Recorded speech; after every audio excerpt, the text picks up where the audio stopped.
Phumelela, succeed, or be successful. My name is Mreebatha Tonisi. They call me Mreebatha. I'm from George, but today we're in Mossel Bay. This is our first episode as Phumelela. We are joined by Mr. Nzira. First, let me just explain what Phumelela is. Phumelela is a program where we are looking at motivating and creating appetite to our learners in South Africa.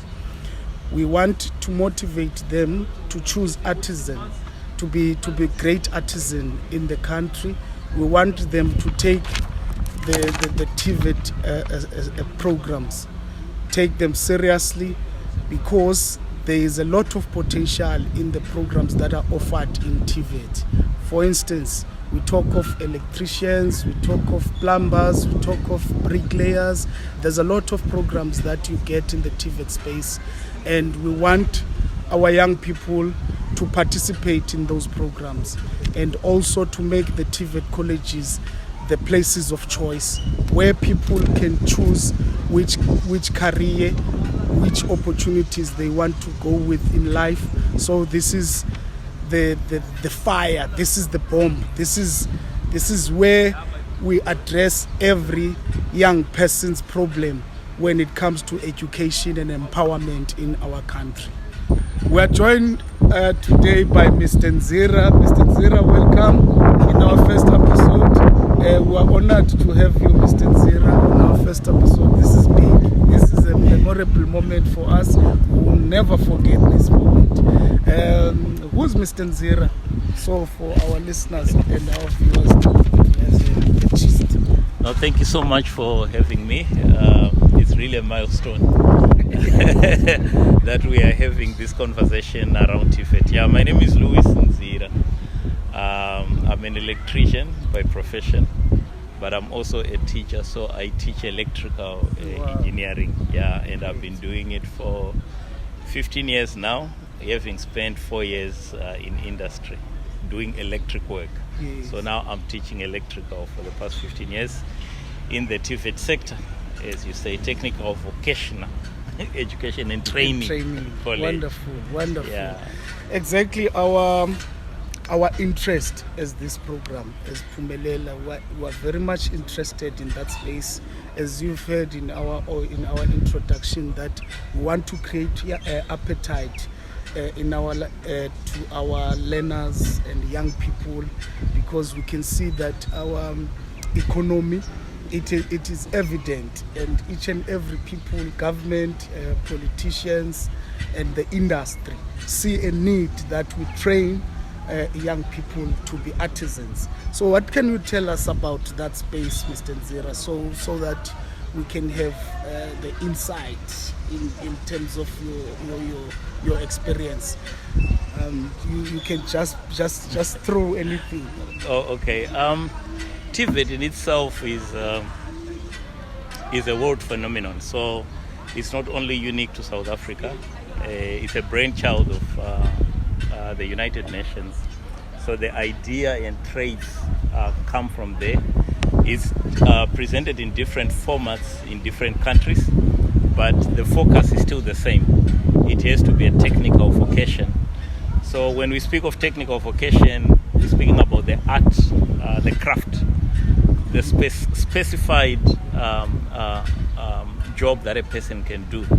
So when we are training a person to do that, we are saying, when you are finished with this vocation, with this training, this is what is going to assist you to make a living. So that's why in the community we say, if you want a plumber, go there. There's an electrician there. Mm-hmm. There's a mechanic there. Mm-hmm. We start to identify people based on the vocation. So vocation means you have no choice but to participate in the economy in one form or another, because you have got the talent, you have got the expertise to do it.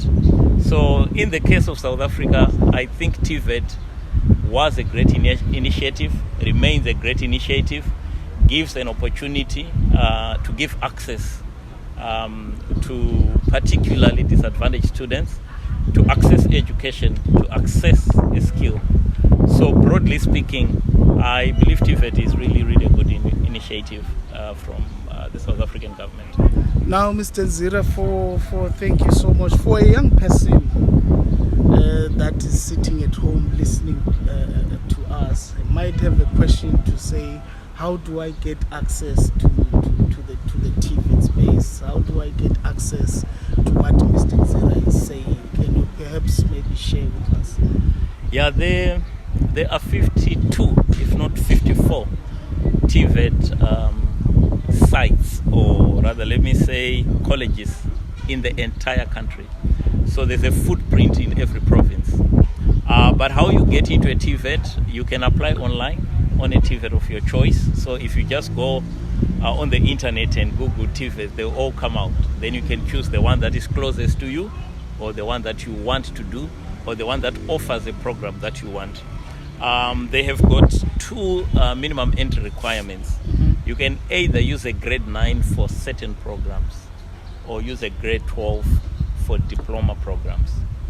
And all these qualifications are approved and are managed by either Umalusi or the QCTO.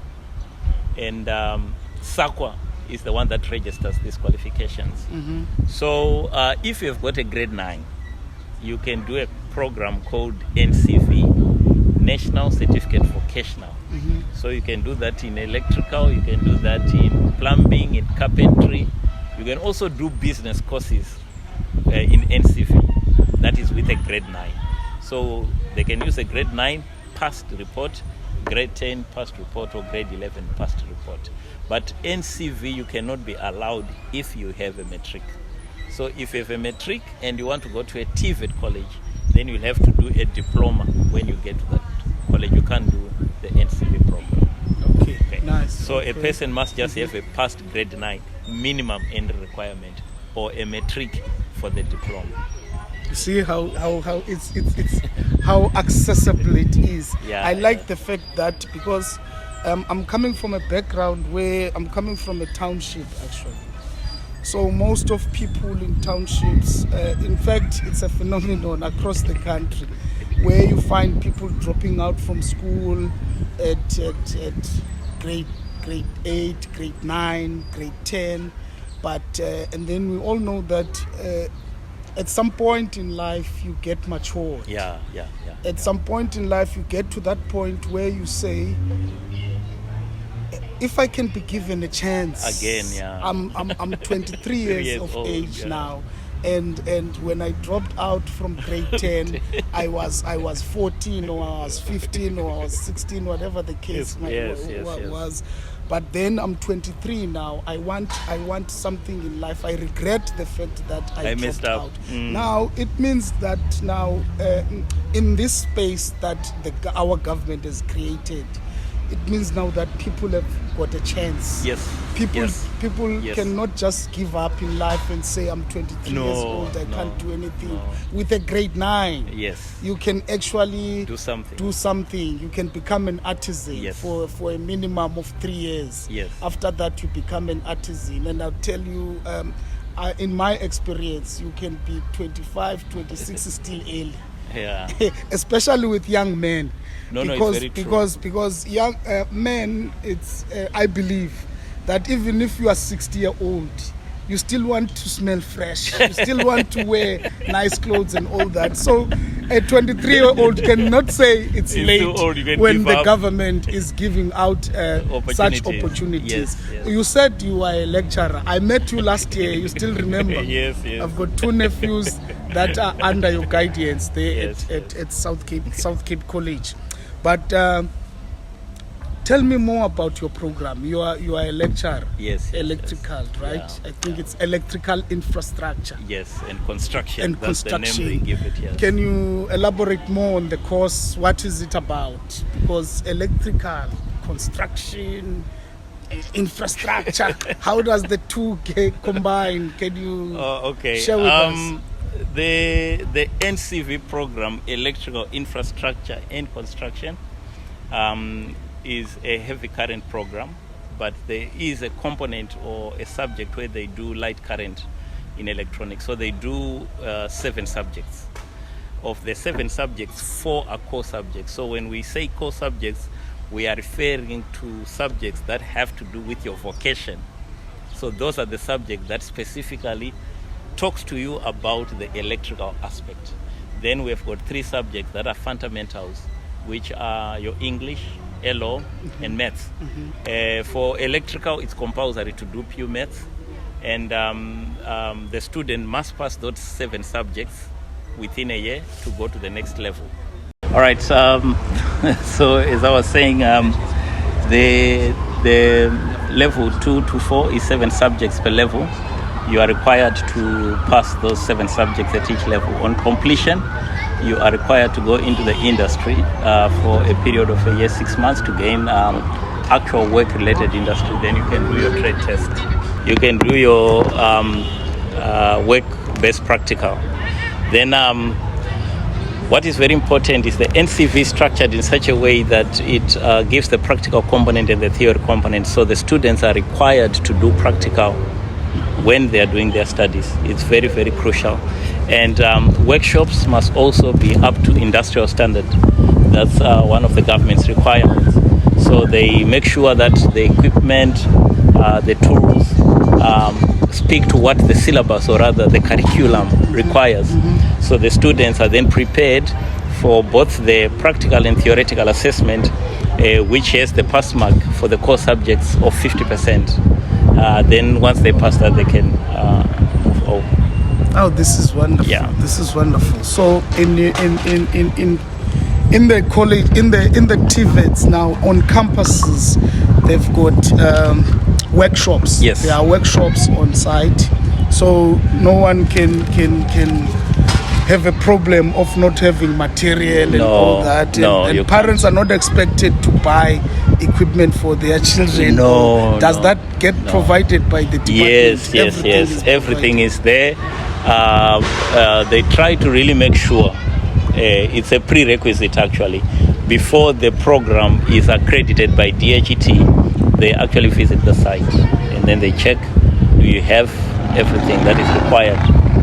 Then if you have everything that is required, then you can start doing the program.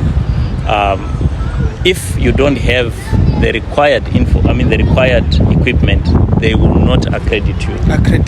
They will not accredit. Yeah, they won't. They won't accredit the site. So they need to first check you have got qualified people. They need to check that you have got the equipment. Then they check that against the curriculum. Then when they check that against the curriculum, only then can they give you the accreditation for you to start teaching. Wow. Yes. This is warming. I'm warm as you are explaining about. I'm very passionate about the TVET space, because I believe myself that instead of doing what I did, I should have. What is it that you did? Let's leave that one for another day. But I should have gone there and did my art and my artisan so that I can make my own money. This comes now after I entered into business space. Then most of the people that I work with, the service that I render, I have to pay now someone that is qualified to do this job. This person is a freelancer. He can actually work for 10 different companies from as anywhere. a contractor, and he can work from anywhere. So tell me, I know there's accreditations. All right. When you are an electrician, bricklayer, all these artisans. When you are a plumber, you need the red seal or some sort of a accreditation or qualification. Does the institutions offer that? Or you just be given a certificate to say you finished your higher certificate, then you need to go and test yourself?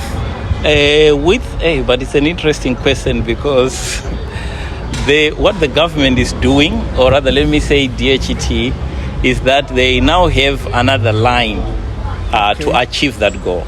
But let me stick with the NCV first to explain how you then get your red seal. Then I'll come to this new qualification that they are introducing also to get to the same goal. So with the NCV, you can finish at level 3 or level 4. Then you have to work in the industry for a prescribed period. At level 4, I think it's 1 year, 6 months. Okay. Then you then go to any center that is trade tested, accredited. Yeah, so locally we have Petro SA and we've got one in George. So you can go there with your level 4 certificate and proof that you have worked in the industry. Then you can sit for your trade test. Once you pass your trade test, when they give you the red seal, then you are a registered electrician in the country and you can practice in the country. Not only that, it's also recognized outside of South Africa. So you can actually, if there are goals like that, you've got a lot of South African artisans now working in United Arab Emirates, Australia, New Zealand, America. I know quite few. I've got a friend of mine. He's in Dubai. He's in Dubai. He's an artisan. He's doing quite good. Yes. He's an artisan. I think he finished 2015 or something. So, but you won't tell. You can't tell today because he's driving big cars and big house. So he's living the life. He's living the life. So yeah. So the qualification in itself was benchmarked internationally, especially the NCV qualification. Wow. So the content that is in there, it's locally relevant and internationally relevant. But the government has also introduced then what they call occupational programs. Okay? The content is similar, but the delivery is different. Okay? With the occupational program, it took the format of apprenticeship. Okay. Yeah. Okay. So you spend more time in the industry and less time at college for just the theoretical aspect. And also on completion, you then need to go to find a trade test center if your college is not accredited. But the government is also making strides to make sure that colleges are sites of trade test to try and actually make it easier for students. So I think in the next 5, 6, 10 years, you can be able to finish at a college and be trade tested. Trade tested at a college. Then you leave with your certificate and your red seal. But it's all work in progress. Yes, it's all work in progress. Let's also appreciate the work that the government is doing, because really now you can see the difference even in our neighborhood, even in our communities. You can see that really people now are starting to accept that this is the right path to take. This is what we need to do. We need to be serious about it so that we can be somewhere in life. No, it's true. Yeah. I just agree with you. I'm currently studying, and one of the questions I asked during my research for the NCV students was, does the NCV program boost your confidence in any way? And you'd find that most of the students' response were like, the moment we enrolled for this program, it gave us identity and confidence. So it is true that when they get into the community, they have something that they are proud of, because it's a vocation no one could have given them. Absolutely. Unless they have attended a TVET college. So it is giving our students hope. It is giving our people a livelihood, so that they can make a living from the qualification that they get from this qualification. Oh, thank you so much, Mr. Nzira. We appreciate your time and you sharing us this kind of information. And I can assure you, and I hope from your side now, that this is not the last time you accept our invitation to this interview. So from time to time we will say, Mr. Nzira, come. There's something that the community needs to know out there. So please come and help us. So that brings us to the end of our show. Thank you very much, Mr. Nzira, for the information. And for you young people and the learners out there, do make use of your colleges, your nearby college. Do make use of it. Go there, ask some questions. When you see an opportunity, grab it with both hands. those who just registered this week, last week, and those who are still going to register next week, make sure that you are serious on the program. Read your books. Make sure that you use what the government is providing for you in the form of Nsfas. Make sure that you use that for your education. Dedicate yourself to your books, because this is the right direction. If you want to be someone in life, you have to be serious about your education. Thank you so much, Mr. Nzira. Thank you for having me, sir. Thank you very much. We will respond to the call again. Thank you so much. Thank you.